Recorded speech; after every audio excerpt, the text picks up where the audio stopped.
तो that one is line defects या dislocation की बात की जा रही है। लाइन डिफेक्ट या डिसलोकेशन, इसको हम लोग बोलते हैं लाइन इम्परफेक्शन, जिसको बोला जाता है वन डायमेंशनल डिफेक्ट, और ऑल्सो कॉल्ड डिसलोकेशन। या तो लाइन इम्परफेक्शन बोले या वन डायमेंशनल डिफेक्ट बोले, जिनको हम लोग are also called dislocation.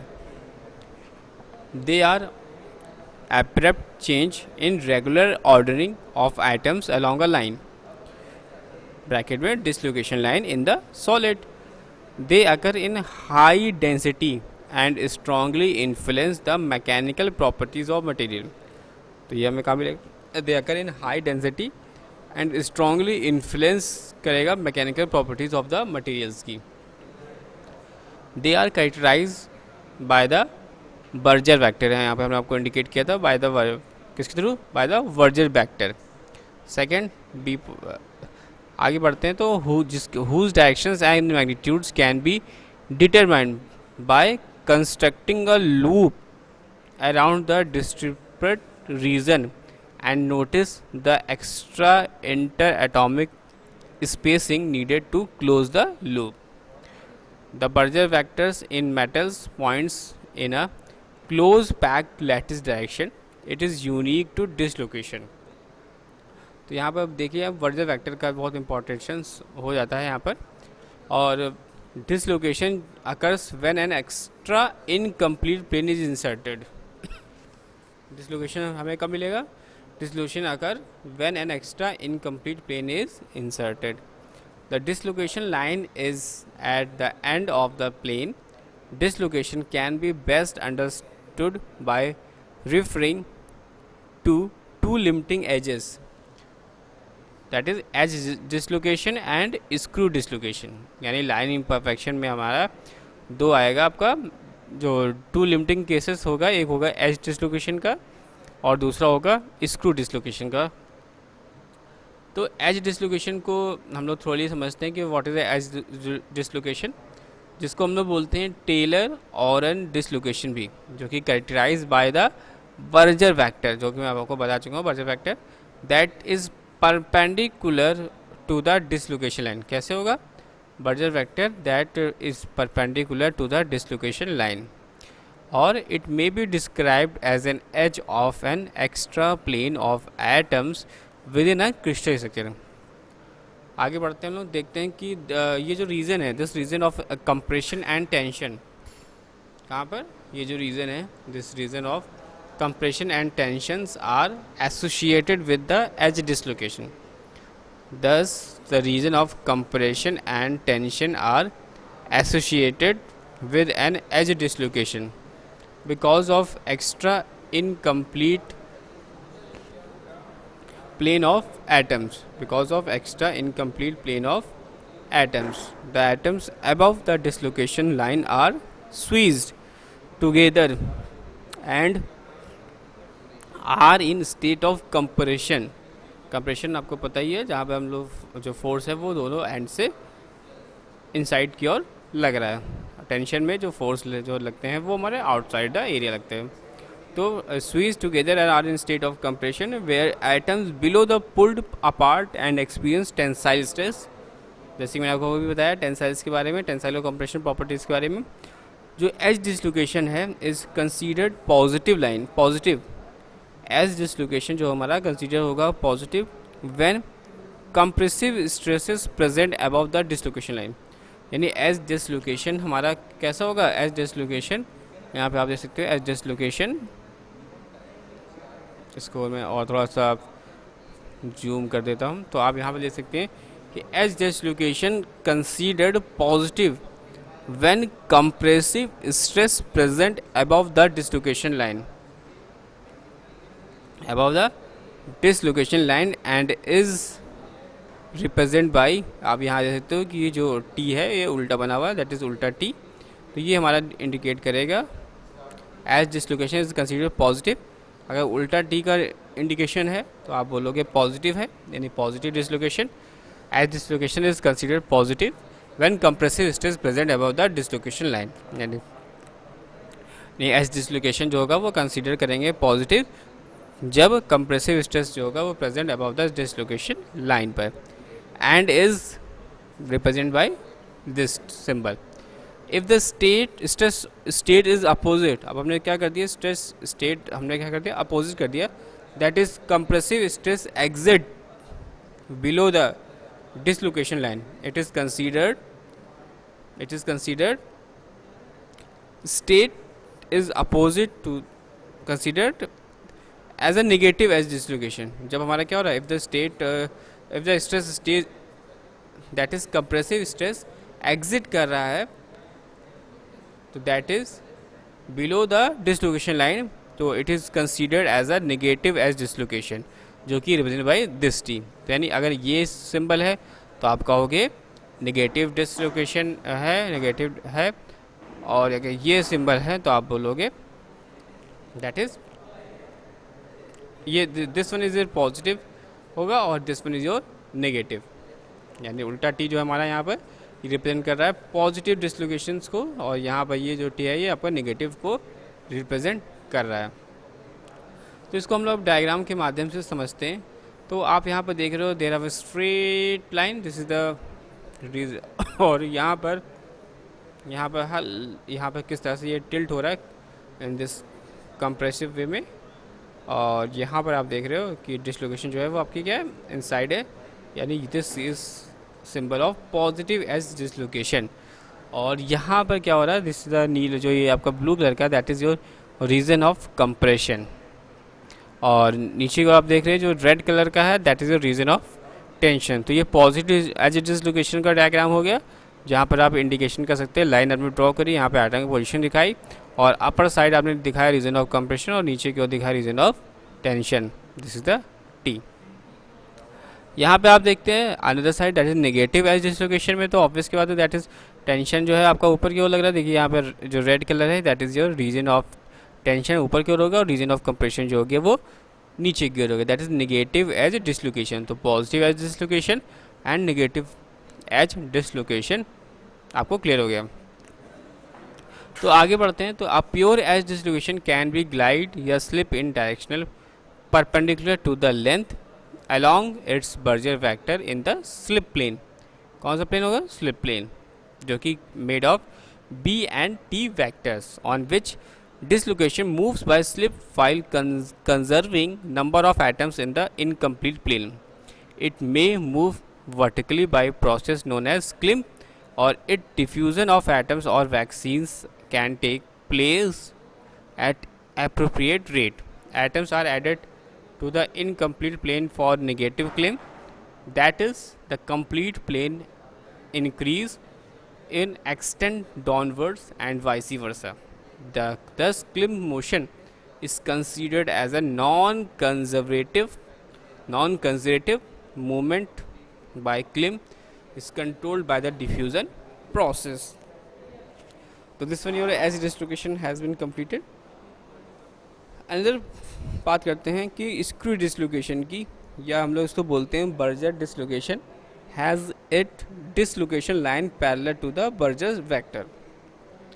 Screw dislocation या बर्जर डिसलोकेशन जो कि क्या है, हैज़ इट डिसलोकेशन लाइन है जो कि parallel to the Burger vector. तो जो स्क्रू डिसलोकेशन है is like a spiral ramp, किस तरह से होगा, स्पायरल रैम्प होगा।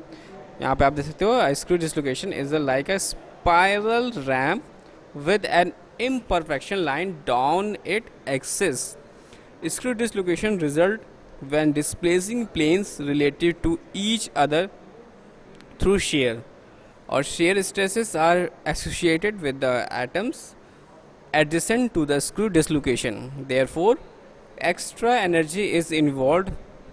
It is in the case of edge dislocation, and a screw dislocation is the considered positive if Berger vector and T vector are parallel, and vice versa, that is T vector and unit vector representing the direction of the dislocation line। तो आगे हम लोग बात करते हैं। तो अब positive screw dislocation is represented bye, आप यहाँ पर देख सकते हो डायग्राम में सिंबल, दिस वन इज, आप यहाँ देख सकते हो that is your movement circular direction, यानी आप positive dislocation is represented by this, that is a dot surrounded by circular direction in a clockwise direction, where the negative screw dislocation आप देखोगे तो ये आपको डायरेक्शन यहाँ पर ऐसे मिलेगी, that is dot surrounded bye circular direction in anti clockwise direction, यानी क्लॉकवाइज डायरेक्शन में आपको क्या मिल रहा है, क्लॉक पॉजिटिव स्क्रू डिसलोकेशन अगर आपसे पूछे तो आप क्या बताओगे कि पॉजिटिव स्क्रू डिसलोकेशन जो है वो represented by this and a dot surrounded by a circular direction in clockwise direction, where is the negative screw dislocation is represented by this. यहाँ पे आप देख सकते हो डॉट, यहाँ बीच में सेंटर में एक डॉट लग रहा है, उसके बाद जो डायरेक्शन है that is circular direction in anti clockwise direction. This is a systematic diagram view of negative screw dislocation की। तो यहाँ पे हम लोग डायग्राम में आप इसको देखते हैं तो दिस वन इज देखिए यहाँ पे dot and direction of movement आप देख सकते हैं यहाँ पर ये जो है ये आपका स्क्रू डिसलोकेशन को इंडिकेट कर रहा है, that is negative screw dislocation. This is the direction of T vector and this one is the direction of B vector. तो एक्चुअली क्या है, this is the screw dislocation is does not have a preferred slip line. यहाँ पर screw dislocation does not have a preferred slip line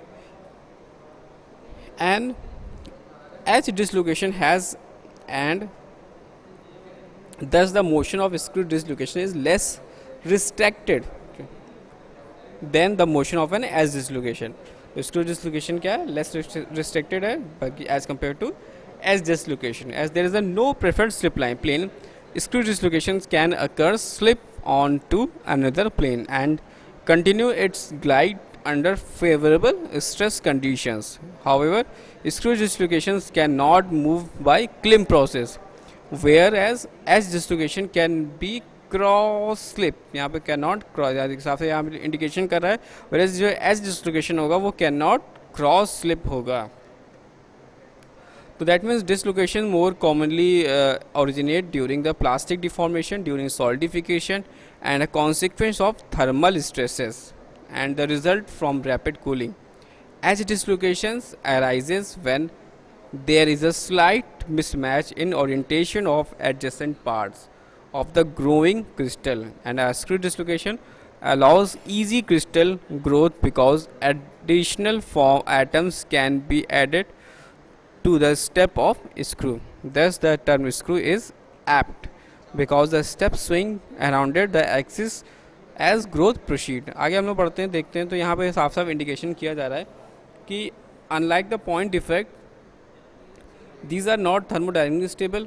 They can removed by heating to high temperature where they cancel each other or move out through the crystal to its surface.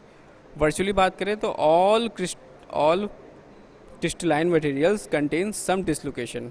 The density of dislocations in a crystal is measured by counting the number of points at which they intersect a random cross section of the crystal.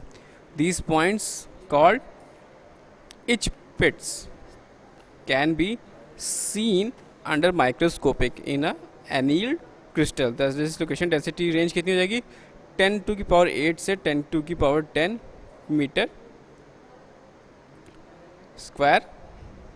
यहाँ पे आगे हम लोग देखते हैं तो any dislocation in a combination of edge and screw type having a varying degree of edge and screw character होगा उसके अंदर। तो यहाँ पे आप फिगर में डायग्राम में आप देख सकते हो, this is the typical dislocation in crystal. There our dot and rotation. यहाँ पे आप देख सकते हो देर आवर सिंबल ऑफ, ये जो बताया था आपको टी, उल्टा टी दैट इज पॉजिटिव, यहाँ पे हो गया आपका ये negative t, and this one is the direction of b. तो in this figure the Berger vectors will have the same magnitude and directional over the whole length of dislocation irrespective of character of dislocation. So Berger vector is invariant other geometrical characteristics of dislocation. तो आगे हम लोग पढ़ते हैं, तो आगे बताता है कि vertical sum of Burger vectors of dislocation meeting the point called node, क्या बोलेंगे उसको, node, and must be zero. T vector of all dislocation meeting the nodes must be either points towards its away from it, and a dislocation line cannot be abruptly within the crystal, it can close on itself as loop or ends either a node or the surface. And the most important, that is dislocation has distortion energy. Dislocation has distortion energy associated with them is evident from the presence of tensile, compressive and shear stress. देख ले यहाँ पर तीनों presence है, tensile, compressive, shear stress around a dislocation line, and the strains can be expected to be in elastic range, and thus stored elastic energy per unit length of the dislocations can be obtained from the following equation. That is very important. E that is equal to GB square by 2, जहाँ पर G हमारा क्या है, share modulus है, और B हमारा Berger vector है. तो डिसलोकेशन एक्चुअली क्या है? Dislocation is the real crystals and classified into two group based on their geometry. First is a full dislocation and second is partial dislocation. Partial dislocation Burgers vector जो होता है will be a fraction of lattice translation, जबकि Burgers vector in a integral multiple of lattice translation या lattice translation for full dislocation. As mention above, जो elastic energy associated है किसके through, with a dislocation is proportional to a square of Burger vector. Dislocation will tends to have as a small Berger vector as possible. Thus explain the reason of separation of dislocation that tends to stay away from each other.